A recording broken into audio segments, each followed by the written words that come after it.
Bob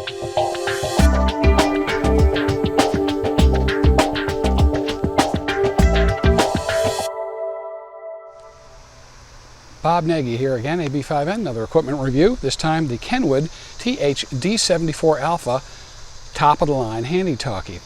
Now, why review this 2-year-old Kenwood HT? It's 2018 now, came out in 2016. Why? Because it's the most expensive handy talkie available from the big 3 Japanese manufacturers. And that means there's only one question: is it worth the money? And I haven't had anybody answer that question out there on the net. So we're going to run over it really quick and see, is it worth paying the extra bucks for today?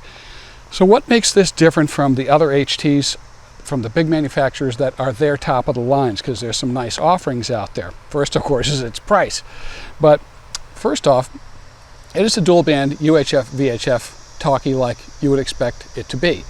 Does all that stuff absolutely normally, but its receiver covers from below broadcast band all the way up to 512 megahertz. So you got the scanner features of putting your favorite utility stuff in there. It's also, though, a 220 HT, so it covers all 3 bands. And it's the most full-featured APRS HT out there. It's just really, really up to date with everything that APRS can do. And let me tell you, a lot of people have overlooked APRS. It's an amazing system. And it's a super nice D-Star HT with the best audio receive and transmit that I've heard on the air, period. It actually sounds like a human being coming through on the other side, because I've directly compared it. That you're enjoying it, and I also heard that you're retired, and I likewise am retired. Back to you. This is KM4 NCS. KM4 November Charlie Sierra. This is HR5 BBD. Okay, girl, thank you very much. Oh, you live in near Michigan. Okay, good. Nice to know that. Yeah, and Michigan. It's also an HF, SSB, and CW receiver with adjustable filters.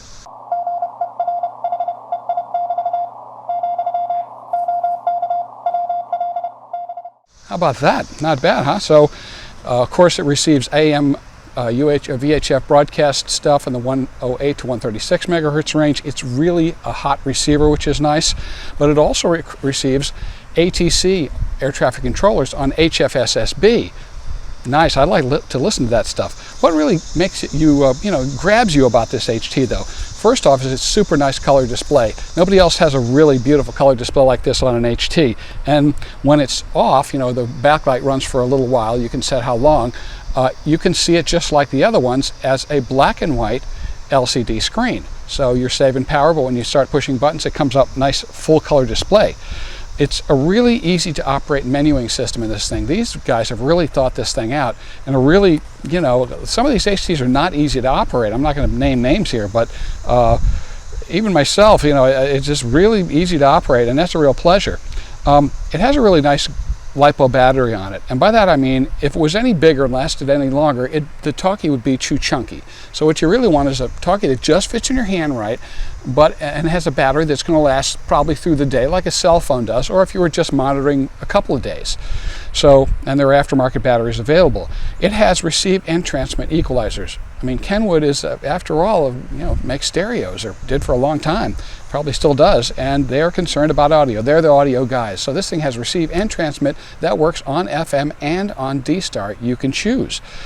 The programming software for this is free, and it's good. And they also send a remote operating software that you can do some remote functions on with this Kenwood. That's also free. It uses a standard universal USB connector. That means that a regular cable you probably have in your drawer full of cables is going to pop right into this baby. No special programming cables or something like that. Its SD card does the normal features and functions, but also it allows you to record live audio off of the air. That's sort of keen. It has 4 transmit power levels. I like that because in the house, if I'm on a hotspot, it can run 20 milliwatts, and I'm just, and hardly using the battery at all. Lasts for a long, long time. I don't need any more power than that to get into the hotspot on D-Star. The GPS receiver in this is really fast locking, and that means a lot, because sometimes on my other radios that don't lock as quick, I can be driving out in the mobile for a long ways, and I'm still not I'm not dropping cookies on APRS because I'm not locking up the GPS receiver. It has integrated free Bluetooth. Now that's an option on a lot of other radios. No, it's in there already. So that's really keen because you can put your headphones, Bluetooth headphones on. Ones have a little mic on it, and you can have completely remote operation. That's sort of nice. You can't PTT from the headset that I know of, but I'm sure you could rig something up. Its ergonomics are just right. Like I said, any bigger and it'd be a little too thick in the hand, but it's just right. And of course, they really think this stuff out. The battery clip and the belt clip are robust. It's not going to fall off on your belt. You certainly wouldn't want it to. So, you know, is it worth it? I'm sort of leaning in that direction. You know, you can have a couple of $25 Baofangs in your collection and you drop one in the lake, it doesn't matter. But how about having a full-featured HT that's really state-of-the-art, cutting edge? That's what this baby is.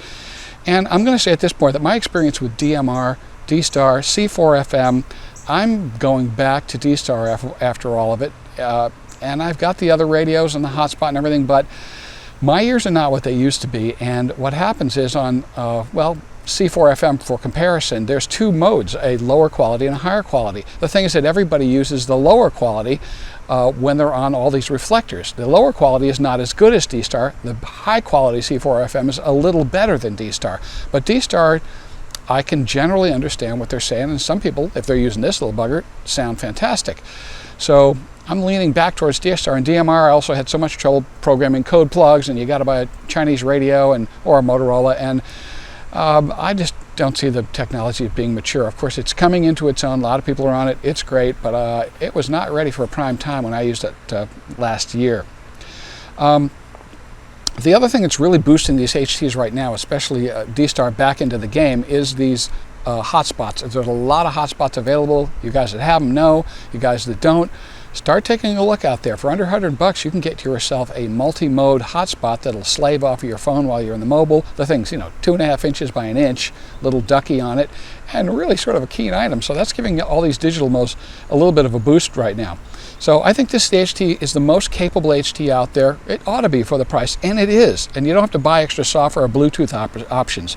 The ID51 Alpha Plus 2 is a very close runner-up. I love its audio, I love its ergonomics. It's a little smaller, displays nice and bright, although it's black and white. And it's an overall good player. But you know where it gets sort of complicated and you're running DR mode and there's all this stuff that's involved with either D-Star or APRS? These guys really worked it out, so it's intuitive, and I mean, you can send an email from this thing into regular old email, or you can pop a APRS beacon through the International Space Station. Yeah, you could do that with another HT, but this thing just makes it easier to do. And with 1,000 memories, I've got the FRS frequencies in there, I've got all the public service, I've got all the business, I've got all the satellite downlinks I put in there just so I can scan through them. I've got all the trips that I take during the year, my road trips, all the frequencies that are going to be along the way. And of course, since this has the GPS, it will go ahead and find the D-Star repeaters that are closest to you while you're out there in mobile. So you've got so many options. Yeah, you'll take a couple of weeks reading the manual and you'll keep finding things that this thing can do. Your initial operation is rather quick, but boy, once you start digging into that manual, you realize, oh, there's a lot to this puppy, and it's fun stuff. So you do get a lot of meat and potatoes in there. You get what you pay for, and that's why I'm giving it 2 thumbs up, because like I said, you can drop a Baofeng in the lake and not grieve about it. You're hopefully not going to do that with this little thing, but you want it to have a really killer talkie, and that's what this is. So I'm just going to say again, 2 thumbs up on the TH-D74 Alpha over here, and who knows what it's going to be able to do next. There's all kind of options because it's so full featured. Well, thanks for watching. Until next time, take care.